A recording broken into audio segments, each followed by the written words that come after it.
Verset 10. Il dit, tu demandes une chose difficile, mais si tu me vois pendant que je serai enlevé d'avec toi, cela t'arrivera ainsi, sinon cela n'arrivera pas. Comme il continue à marcher en parlant, voici un char de feu et des chevaux de feu les séparèrent l'un de l'autre. Et il y monta au ciel dans un tourbillon. Élisée regardait et criait, mon Père, char d'Israël et sa cavalerie.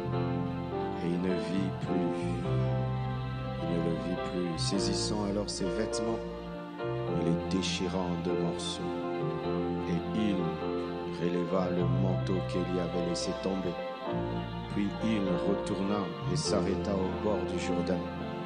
Il prit le manteau qu'Élie avait laissé tomber et il en frappa les eaux et dit, où est l'Éternel, le Dieu d'Élie? Lui aussi, il frappa les eaux qui se partagèrent çà et là. Et Élisée passa. Exode 33, 17. L'Éternel dit à Moïse, je ferai ce que tu me demandes, car tu as trouvé grâce à mes yeux. Et je te connais par ton nom. Moïse dit, fais-moi voir ta gloire.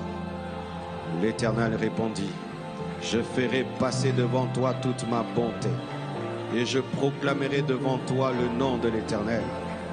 Je fais grâce à qui je fais grâce, et miséricorde à qui je fais miséricorde. L'Éternel dit, tu ne pourras pas voir ma face, car l'homme ne peut me voir et vivre.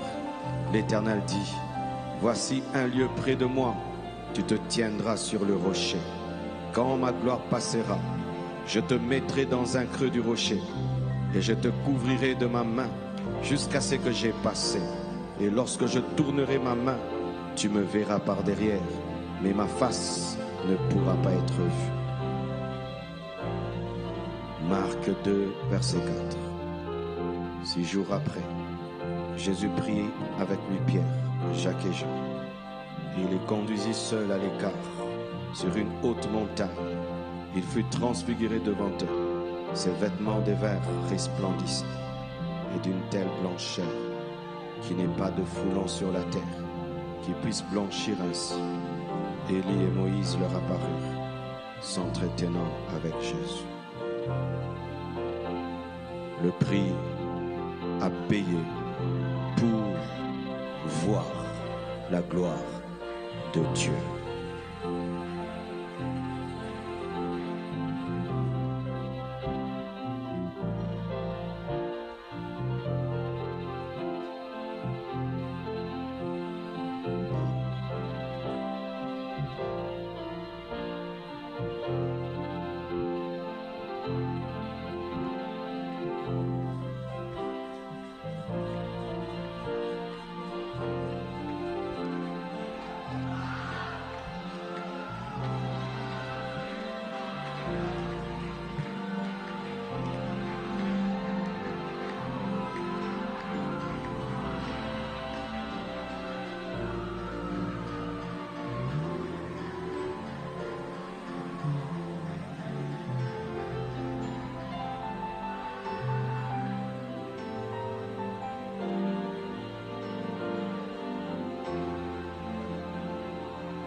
La gloire de Dieu est là. La gloire de Dieu est là.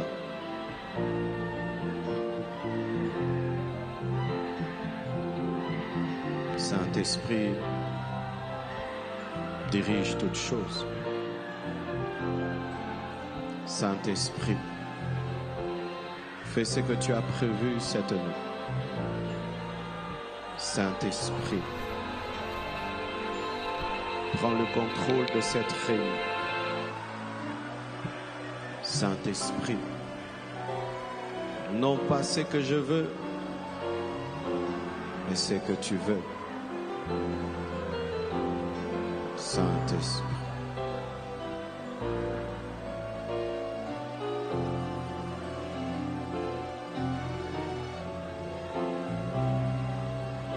Kores kampekeris katasha.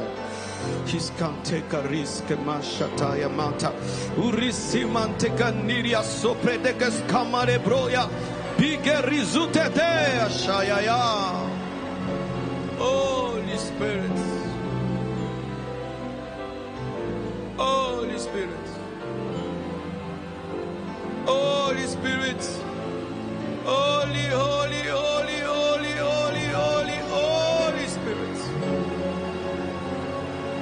Aya rasata dana gende de gezigidi agandali agazakata ya ya ya. Fais ce que tu veux. Fais ce que tu as prévu. Glorifie Jésus. Glorifie Jésus. Glorifie Jésus. La présence de Dieu sature ce temple.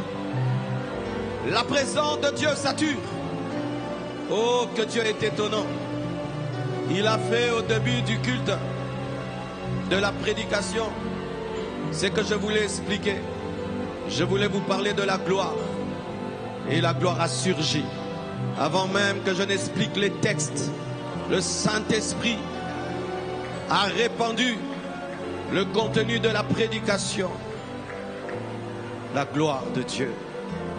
Ça, ce n'est pas l'onction que tu sens, c'est la gloire de Dieu. La gloire de Dieu est plus que l'onction. La gloire de Dieu est plus que l'onction. La gloire de Dieu, c'est la présence de Dieu concentrée dans un endroit. La gloire de Dieu, c'est la saturation de la présence de Dieu. Et cette gloire est ici. Cette gloire est sur toi. Cette gloire remplit cette veillée. Cette gloire est ici.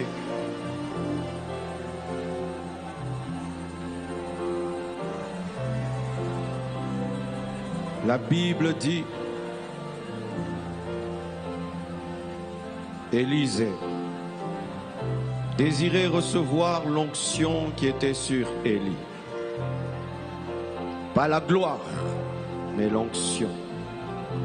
L'onction qui est la puissance du Saint-Esprit. Il voulait le double de ce qu'il avait sur son père spirituel. Et Élie lui a dit, tu demandes quelque chose de difficile. Il n'a pas dit, tu demandes quelque chose d'impossible. Il a dit, difficile.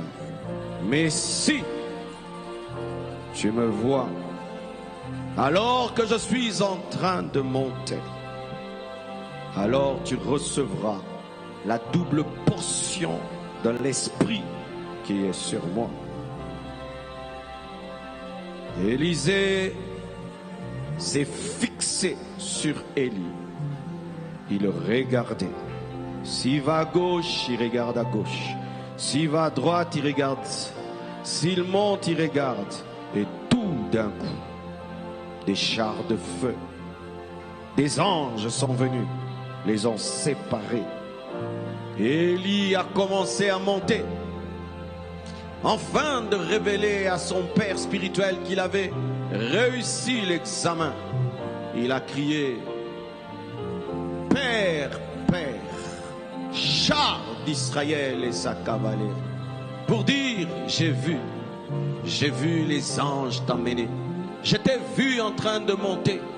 J'ai accompli ce que tu m'as demandé. Quitte à toi d'accomplir la promesse, donne-moi la double portion.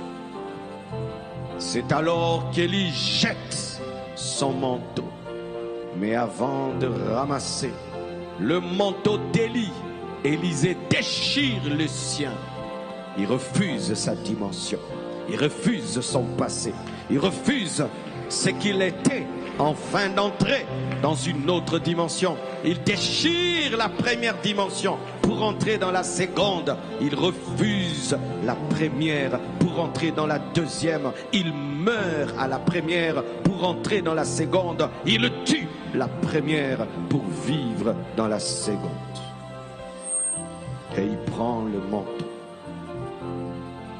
Car lorsque tu reçois la puissance et l'onction de l'Esprit, tu dois la démontrer, tu dois la manifester. Et il va faire ce que son père a fait. Son père avait ouvert en deux le Jourdain pour traverser. Lui aussi il dit, où est le Dieu d'Élie? Pour dire, c'est la continuité. Il est parti, mais l'onction est restée. Et il frappe le Jourdain. Le Jourdain s'ouvre en deux. Respecte Élisée parce qu'il avait reçu l'onction. Et tout le monde, voyant cela, dit, il a reçu. Élie est parti, mais l'onction est restée. Mais Moïse n'a pas demandé l'onction. Moïse a demandé la gloire. Élisée a demandé le double de l'onction. Mais Moïse n'a pas demandé une double onction. Il a demandé la gloire. Il avait déjà l'onction. Il avait reçu l'onction au buisson ardent. Il voulait plus que l'onction. Car il y a plus que l'onction. La puissance du buisson ardent a ouvert en deux la mer Rouge. La puissance du buisson ardent a frappé l'Égypte de 10 plaies. La puissance du buisson ardent a libéré Israël de l'Égypte. Mais ce n'était pas suffisant. L'onction, c'est la main de Dieu. Car c'est sa puissance. Mais l'onction n'est pas son visage. Moïse voulait le visage de la main. Il voulait voir celui qui l'utilisait. Il voulait voir le visage de celui qui a ouvert la mer Rouge. Et il dit, si j'ai trouvé grâce à tes yeux, fais-moi voir ta gloire. Je ne suis pas satisfait de vivre des prodiges et des miracles. Je ne suis pas satisfait d'être un instrument de délivrance. Je ne suis pas satisfait d'être un prophète. Je ne suis pas satisfait d'être un serviteur. Je veux être un adorateur. Je veux te voir. Tu diras, mais il a demandé la gloire. Il n'a pas dit de voir Dieu. Non, il a demandé de voir Dieu. Car lorsque Dieu lui dit, personne ne peut voir ma face, il a demandé la gloire. Mais Dieu parle de la face parce qu'il voulait la face. Il voulait contempler le visage de Dieu. Une requête très spirituelle. Et Dieu lui dit, c'est impossible. Il n'a pas dit c'est difficile. Il a dit ça, c'est impossible. Car personne ne peut voir ma face et vivre. Moïse, tu demandes ta mort en demandant de voir ma face. Moïse, tu demandes ta mort en demandant de voir mon visage. Tu ne peux voir ma face et vivre. Ma face va te tuer. Tu ne pourras pas supporter l'intensité de mon visage. C'est plus qu'un soleil. Mais j'aime ta requête. Ta requête révèle une chose que tu as compris, que la plus grande dimension dans ma maison, ce n'est pas ce que je donne. La plus grande dimension de ma maison, c'est moi-même. La plus grande dimension de mon œuvre n'est pas mon œuvre. La plus grande dimension de mon œuvre, c'est moi-même. La plus grande bénédiction d'Israël, ce n'est pas sortir de l'Égypte. La plus grande dimension d'Israël, c'est moi-même. La plus grande dimension d'Israël n'est pas l'arche, n'est pas le tabernacle. La plus grande dimension d'Israël, c'est moi. Et comme tu as demandé quelque chose de bien, je vais t'aider.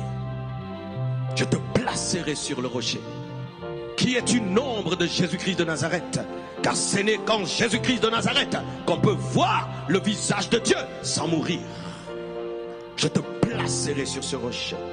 Et je passerai devant toi. Et je te mettrai dans le creux. Et je te cacherai avec ma main. Et quand mon visage sera passé, tu verras mon dos qui ne te tuera pas. Ainsi à moitié tu seras exaucé. Tu mourras vu sans voir mon visage qui tue.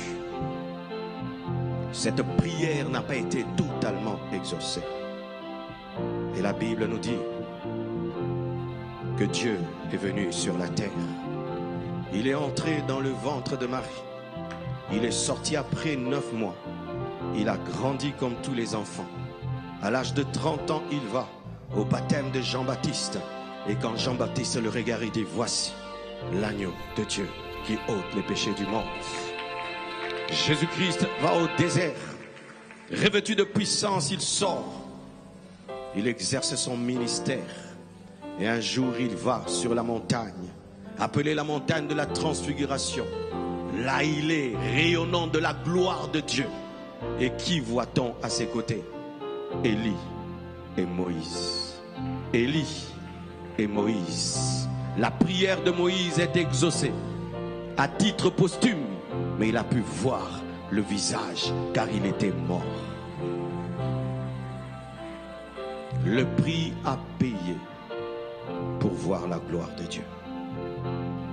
Le premier prix à payer pour voir la gloire de Dieu, c'est la foi. C'est croire que c'est possible. Croire que c'est possible qu'un homme puisse vivre dans une présence saturée de Dieu. Croire que cette dimension n'est pas que l'apanage des prédicateurs, des enseignants, mais la part de tout chrétien. Croire que Dieu peut remplir ta chambre. Croire que Dieu peut remplir ta maison.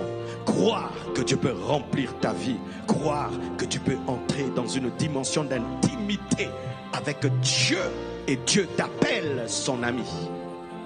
Gloire. La gloire a besoin de la foi. Tu dois croire que toi aussi tu peux entrer dans la gloire. Tu peux vivre la saturation de la présence de Dieu. Tu peux expérimenter le fait de devenir l'aéroport de la gloire de Dieu. Tu dois croire. Croyez-vous? Croyez-vous? Croyez-vous? Croyez-vous? Tu dois persévérer. Lorsque tu crois, ça ne doit pas être seulement cette nuit. Tous les jours de ta vie, tu dois le croire. Tous les jours de ta vie, tu dois le croire. Qu'un jour la gloire de Dieu va remplir ma vie. Un jour la gloire de Dieu. Si ça ne se passe pas aujourd'hui, ça se passera demain. Si c'est pas demain, après-demain. Si c'est pas janvier, février, mars, avril, 1 année, 2 ans, 3 ans, jusqu'à ce que, lorsque tu vas en retraite, pour que tu sois saturé de la gloire de Dieu, tant que Dieu ne l'a pas fait, ne sors pas de la retraite. Soyez persévérants.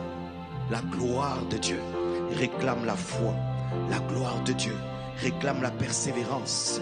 La gloire de Dieu réclame la soif. Moïse avait soif. Comment un homme qui a vu autant de miracles peut encore demander de voir la gloire de Dieu? Il doit aller se reposer. Il a trop vécu. Il a trop expérimenté. Moïse, qu'est-ce que tu cherches encore? Tu as vu les ténèbres devenir lumière. Tu as vu la colonne de nuée. Tu as vu la colonne de feu. Tu as vu Pharaon trembler devant toi. Moïse, qu'est-ce que tu demandes encore? Ce sont les assoiffés qui vivent la gloire de Dieu. Les gens qui sont satisfaits d'avoir des voitures, des maisons, satisfaits d'avoir de l'argent, ne vivent pas la gloire de Dieu. Les gens qui sont satisfaits d'être célèbres, d'être connus, ne vivent pas la gloire de Dieu. Les gens qui sont satisfaits des miettes ne vivent jamais la gloire de Dieu. Les gens qui sont satisfaits de l'onction ne vivent jamais la gloire de Dieu. Les gens qui sont contents, ils veulent être assoiffés. Tu désires, tu agonises dans la présence de Dieu. Des fois même tu pries, tu n'as plus rien à dire, mais au-dedans de toi tu es déchiré, au-dedans de toi tu cries, au-dedans de toi tu pleures, au-dedans de toi tu agonises, et Dieu te voit, il regarde, il dit cet enfant a besoin de moi, cet enfant me veut et il va venir dans ta vie. Ayez soif de sa présence, et sa présence se concentrera dans vos vies. Soyez des passionnés dans sa présence, soyez des affamés dans sa présence. Désirez-le de tout votre cœur. Ne faites pas des prières d'habitude, des prières religieuses qui ne viennent pas de votre cœur. Vous ne vivrez jamais sa gloire, car la gloire de Dieu ne se montre qu'aux assoiffés, ne se montre qu'aux affamés. Ce ne sont pas tous les disciples de Jésus-Christ qui sont montés à la montagne de la transfiguration. C'étaient les plus assoiffés. As-tu soif? Que veux-tu? Celui qui a le visage a tout ce que la main donne. Celui qui a la gloire a l'onction.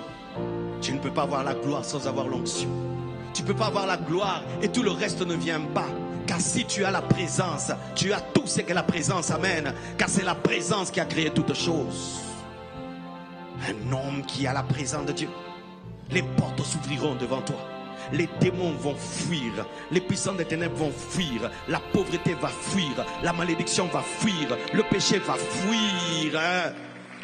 Karozeke machaya, ikarazeke manta labrachea, ikindeya saya, indelias candelebrea. Le Seigneur aimerait faire rayonner ta vie de sa présence. De la même manière, Moïse est descendu de la montagne et son visage rayonnait. Dieu veut rayonner dans ta vie au-delà de ton visage. Il veut que ton ministère rayonne, que tes finances rayonnent, que ta famille rayonne, que tout ce que tu es rayonne. La soif, le désir ardent, la persévérance, la foi, la passion. Et déchirer son vêtement. Si face à l'huile, il a déchiré son manteau, alors face au visage, si pour entrer dans le Saint des Saints, là où se trouve la Shekinah, fallait déchirer le voile pour vivre la vraie gloire, tu dois mourir à toi-même. Tu dois mourir à toi-même. Tu dois renoncer à toi-même. Tu dois accepter la croix. Tu dois accepter que Dieu puisse tuer ta volonté. Tu dois accepter que Dieu puisse te briser, t'humilier. Tu dois accepter que Dieu puisse te broyer comme on broie le raisin pour donner le vin. Tu dois accepter d'être écrasé comme on écrase la fleur pour donner le parfum.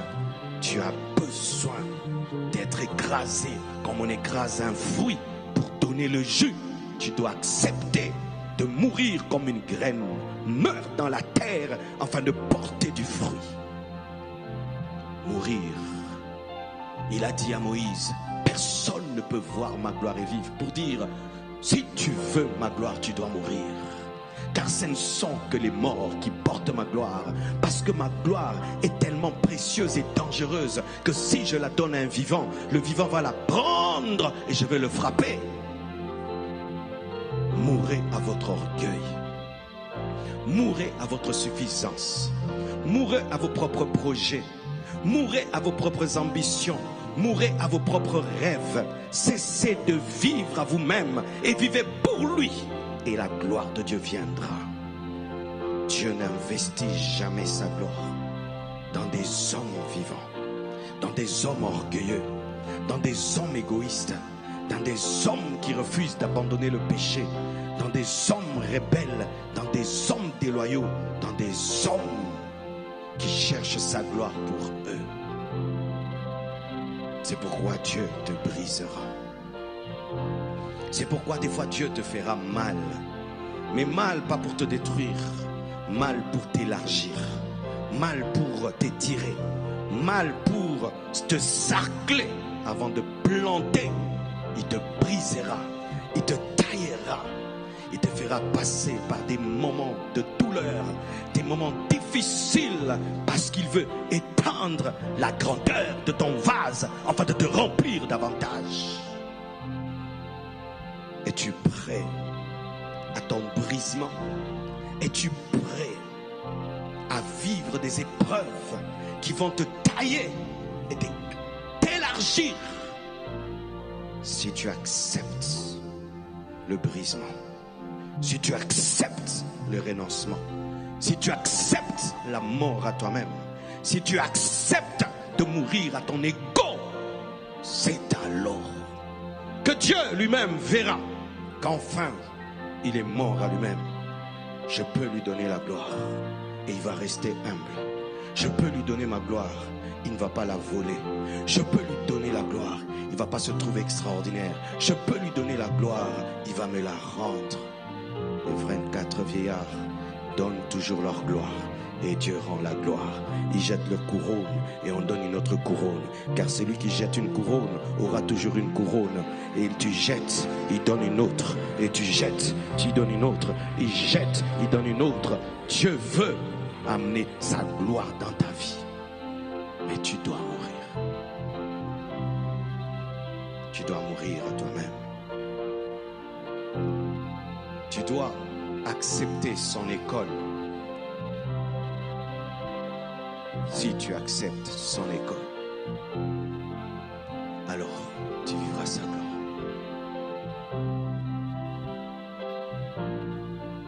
Parmi les livres que j'ai lus, il y a un livre que je recommande à tous les chrétiens et à tous les hommes de Dieu. Chasseur de Dieu, de Tony Taney. C'est parmi les livres qui ont bouleversé ma vie après la Bible. Dans ce livre, un homme de Dieu est invité dans une église prêchée. Et il arrive là, il s'assied. Le pasteur qui l'invite monte en chair, afin de l'inviter pour prendre la parole. Pendant qu'il invite en chair pour prendre la parole, tout d'un coup, un éclair tonne dans l'église. La chair se divise en deux. Le pasteur tombe par terre. Les gens montent pour prendre le pasteur afin de l'évacuer. Tous ceux qui montent tombent. Quiconque veut monter sur la chair est paralysé par la gloire de Dieu. Et Dieu dit au prédicateur: j'ai pris le contrôle de mon église. Il demande à sa femme: va, même en rampant, mais joue quand même le piano. Sa femme monte, elle prend le piano et commence à jouer. On s'efforce de sortir le pasteur de l'estrade. On l'amène au bureau. Tous ceux qui sont allés avec le pasteur dans les bureaux, personne n'est rentré. Tous sous la gloire de Dieu. Ils avaient un culte qui devait prendre fin. Personne ne sort de l'église. Sans prédication, sans rien. Les gens commencent à crier, demander pardon. Seigneur, pardonne mes péchés. Seigneur, pardonne mes péchés. Seigneur, pardonne. Les personnes les plus compliquées commencent à crier leurs péchés. Un réveil commence dans l'église. Les gens entendent leurs enfants. Les enfants ne viennent toujours pas. Ils se disent: je vais aller prendre mon enfant. Les gens arrivent au parking. Ils trouvent des gens paralysés par la gloire de Dieu. Les gens sont en train de pleurer. Eux-mêmes qui sont allés chercher leurs frères, paralysés par la puissance de Dieu. Les gens qui sont venus au deuxième culte trouvent ceux du premier culte paralysés par la puissance de Dieu. Ceux du troisième culte, trouve ceux du deuxième culte. Un réveil extraordinaire. Frères, sœurs, c'est de ça dont nous avons besoin. De sa présence. Quand vous priez dans vos chambres, quand vous venez à l'église, recherchez cela. Et si vous avez cela, le péché va s'en aller, la maladie va s'en aller, la pauvreté va s'en aller, la malédiction va s'en aller, les efforts vont s'en aller. Et cette nuit, il y a des gens qui vont expérimenter la gloire de Dieu. Oui, il m'a dit cela. Cette nuit, il y a des gens qui vont expérimenter le cabot de Dieu. Le cabot de Dieu, c'est un poids. Tu vas sentir un poids spirituel qui tombe sur toi. Et retiens ceci. Ce ne sera pas une expérience que d'une veillée. Ce poids va t'accompagner dans ta vie. Ta vie va peser. Ta vie va peser.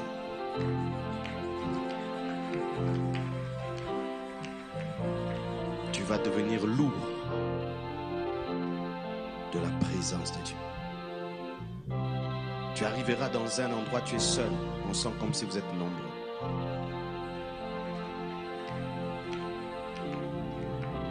Tu diras les choses. Ça sera soutenu par la présence de Dieu. Des fois, les gens te regarderont, tu ressembleras à un ange. Ton visage rayonnera. Tu commenceras petit. Ça ne restera jamais petit. Ça se multipliera. Tu entreras dans la vie de quelqu'un. Tout ce qui commence à faire commence à réussir parce que tu es venu. Je suis très sérieux. Tu entreras dans des territoires et la mort qui était va s'enfuir. Les ténèbres vont s'enfuir. Tu mettras ton pied dans une maison. Les personnes possédées vont commencer à crier. Tu iras à l'université. Le professeur sera paralysé, ne saura pas donner cours parce qu'il est dans l'occultisme. Et toi, tu dégages la gloire de Dieu, la présence de Dieu. Tu iras à des endroits, tous les regards seront fixés sur toi. Parce que dans la dimension spirituelle, tu seras une étoile qui est en train de briller. Tu feras des choses simplement, mais seront accompagnées d'une puissance surnaturelle. Les gens témoigneront que tu ne marches pas seul. Les gens témoigneront que Dieu marche avec toi. Les gens témoigneront que tu as Dieu. Les gens témoigneront que tu es l'ami de Dieu. Les gens témoigneront cela.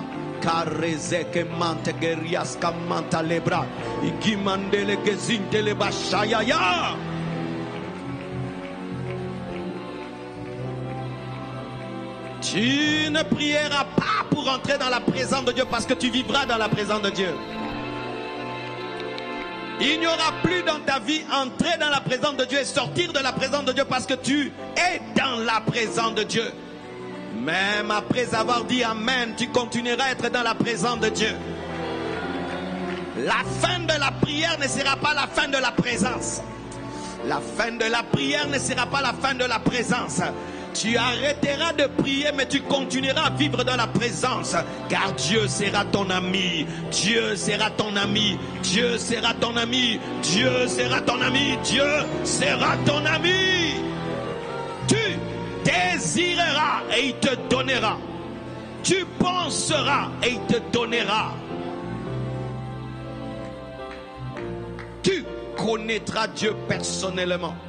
Tu auras des détails sur Dieu que les autres n'ont pas. Tu auras des précisions sur Dieu que les autres n'ont pas. Car ceux qui opèrent dans la main ne peuvent opérer dans la même dimension que ceux qui opèrent dans la face. Tu ne connaîtras pas Dieu théoriquement. Tu connaîtras Dieu personnellement. Tu n'auras pas besoin d'être un grand homme de Dieu. Tu auras une grande intimité avec Dieu. Tu n'auras pas besoin qu'on te raconte ta vie. Tu connaîtras ta vie parce que tu connais celui qui te connaît. Shakeria zemante kariaba intelebraya zuma kema yende lebro uzi kema yada lebroya. Le Père est ici. Le Père est ici. Le Père est ici. Le Père est ici. Le Père est ici. Le Père est ici. Le Père est ici. Le Père est ici. Jacob a dit, Dieu était là et je ne le savais pas. Je prie que tu puisses le savoir. C'est pourquoi je dis que le Père est ici, afin que tu puisses pas rater plus que l'échelle qui monte et qui descend. Ici à Jésus-Christ de Nazareth, sur lequel montent les anges et descendent les anges. Le Père est ici.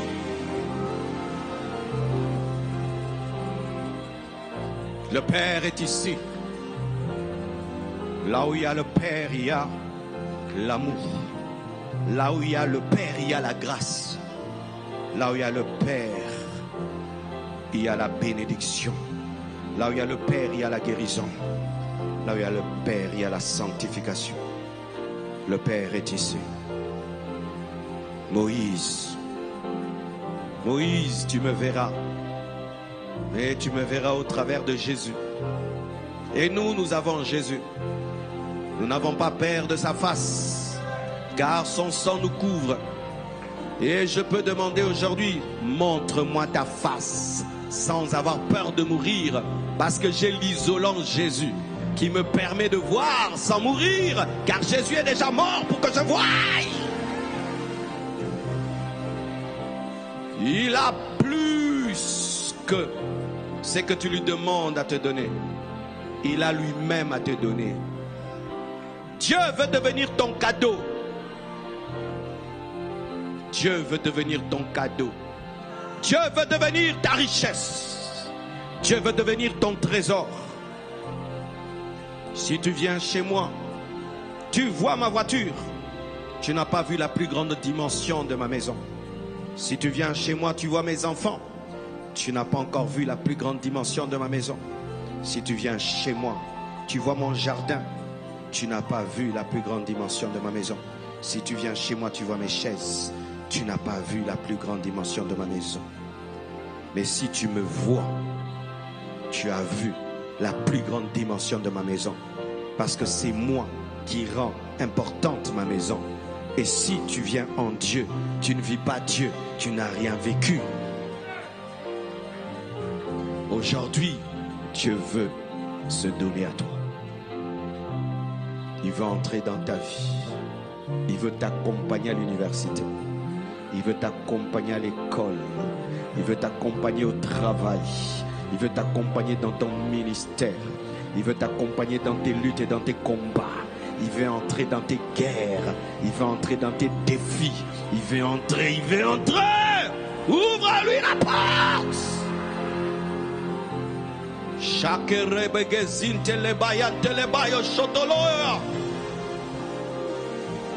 Il ne veut pas te donner un ange. Il veut se donner à toi. Il ne veut pas te donner un ange. Il veut se donner à toi. Et un jour, mes frères, j'ai expérimenté cette gloire. Je suis allé à l'église. Mon pasteur prêchait. Comme ce qui est arrivé au début de la prédication. Il lisait le texte seulement. J'ai entendu le cri de mon peuple. C'est pourquoi je suis descendu. Comme je lisais au début. Et quand il a lu, j'ai entendu une voix dans sa voix. J'ai entendu dans les Écritures une voix. J'ai entendu dans mes oreilles des gens qui criaient, des millions et des millions, comme des grosses eaux. Marcelo, viens nous prêcher l'évangile. Tout d'un coup, j'ai senti un poids pesant tomber sur moi. J'étais projeté par terre. Et quand je suis tombé, j'arrivais plus à me relever. Ce poids était tellement pesant. Je suis resté par terre. J'ai passé mon culte par terre. Le culte a pris fin par terre. Les gens sont partis par terre. Toute l'église s'est vidée. Je suis resté seul par terre. Le poids de Dieu, c'était plus que l'onction. Le poids de Dieu était sur ma vie. Dieu était en train de s'investir en moi. Il était en train de contaminer mon esprit, contaminer mon âme, contaminer ma vie. Car il connaissait le futur. Les choses que Dieu te donne dans le présent, prépare ton futur. Karazia Mashadaya, Karyazia Shadaya, Karyazia Shadaya, Karyazia Shadaya, Karyazia Shadaya, Karyazia Shadaya Mayas. Et alors, mes frères, je suis resté là. J'ai commencé à entendre les oracles de Dieu.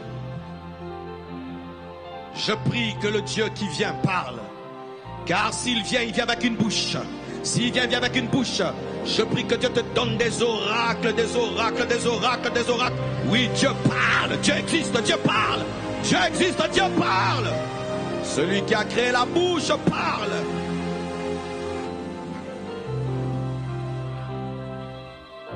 Quand il ne vient pas muet. Il vient avec la parole. Il vient avec une direction pour te diriger. Ce n'est pas un Dieu muet. Il parle. Quand je me suis relevé, mes frères, je rentre chez moi. Je sens qu'il m'accompagne. J'entre dans ma chambre. Je le trouve déjà dans ma chambre, saturant ma chambre, au point où il n'y avait pas assez d'espace pour respirer. Plus d'espace pour respirer. Il y avait trop de Dieu. Comme s'il avait laissé un peu d'air seulement pour que je ne puisse pas m'asphyxier. J'avais du mal à respirer. Et il continue à me parler. Et il continue à me parler. Cette présence est restée dans ma chambre. Jour après jour. Jour après jour. Jour après jour. Jour après jour. Jour après jour. Jour après jour. Jour après jour. Et je commençais à changer. Je commençais à changer. Ma personnalité changeait. Mon caractère changeait.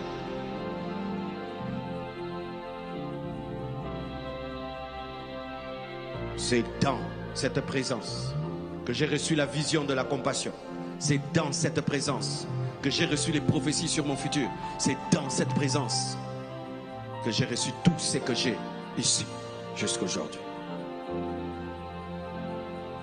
Arrêtez d'être superficiel dans les choses de Dieu. Vous aurez les miettes. Arrêtez d'être religieux dans les choses de Dieu. Vous aurez les miettes. Arrêtez d'être distrait dans sa présence. Vous aurez des miettes. Arrêtez d'être pressé dans sa présence. Vous aurez des miettes. Arrêtez. Soyez sérieux. Vous verrez. Soyez sérieux. Vous expérimenterez. Vous avez vu ce jeune garçon qui a chanté ici? Est-ce qu'il a besoin de nous dire qu'il y a la gloire de Dieu sur sa vie? Est-ce qu'il a besoin de nous dire qu'il a un grand futur? Nous-mêmes, on a vu que ce jeune enfant-là, s'il reste fidèle à Dieu, il ira très loin, n'est-ce pas? Est-ce qu'il t'a dit ça? Mais quelque chose t'a dit ça. Quoi? La présence de Dieu qui accompagne sa vie. Tu forces les choses pour t'affirmer qu'on croie en toi, qu'on te ceci, parce que tu n'as pas ça. Si tu as ça, ça parle. Si tu as ça, ça te présente. Si tu as ça, ça te distingue. Si tu as ça, on sait que tu as ça, tellement que c'est rare. Si j'ai un diamant sur mon front, j'aurais besoin de vous le dire. Vous allez le voir. Tu forces pour rien. Alors que si tu as la présence te distinguera. Moïse, Dieu lui a dit, allez en Canaan, buvez le lait, le miel sans moi. Il a dit, nous n'irons pas. Car, qu'est-ce qui nous distinguera des autres nations si tu n'es pas avec nous? Notre force n'est pas le lait ni le miel. Notre force est ta présence. C'est ta présence qui nous donne la supériorité. C'est ta présence qui est notre armée. Ta présence. La force d'Israël était la présence de Dieu. Il t'invite dans sa présence. Quand tu pries, entre dans la présence. Ne parle pas seulement, entre dans la présence. Jusqu'à ce que tu es sûr que tu entres dans la présence. Et sors avec la présence. Fais ça 1 année, 2 ans, 3 ans, 4 ans. Quelque chose viendra dans ta vie. Tu sais pourquoi tu dors? Tu n'es pas habitué à la présence de Dieu. Les gens qui vivent dans la présence de Dieu, ça c'est normal. Parce qu'ils font ça à la maison. Ils passent 4 heures du temps, 5 heures du temps. Quelqu'un qui prie 5 heures du temps d'habitude, être à l'église avec un micro, des baffles qui crient, il ne peut pas dormir. Mais toi, malgré les bruits, malgré la chaleur, malgré les kichaka-chaka, tu peux quand même dormir. C'est parce que dans ta chambre, toi tu pries 30 minutes, 10 minutes. C'est pourquoi tu as déjà beaucoup duré, parce que tu as déjà fait 3 heures du temps. Tu as battu ton record, tu dois dormir. Mais quelqu'un qui... c'est rien. Frère, Nzambe balukaka e. Nzambe balukaka Nzambe. Nzambe bamelaka café oke koluka. Oki pongo meli café oke koluka. Nenge batu balukaka mbongo me yoluka Nzambe. Shaya mageria sekede abadaba jondo. Et tu as le privilège d'être là la nuit, afin de chercher la présence dans la nuit et sortir dans la journée avec cette présence et ouvrir tes portes et vivre des choses extraordinaires. Et je te dis aujourd'hui, une expérience aura lieu dans ta vie.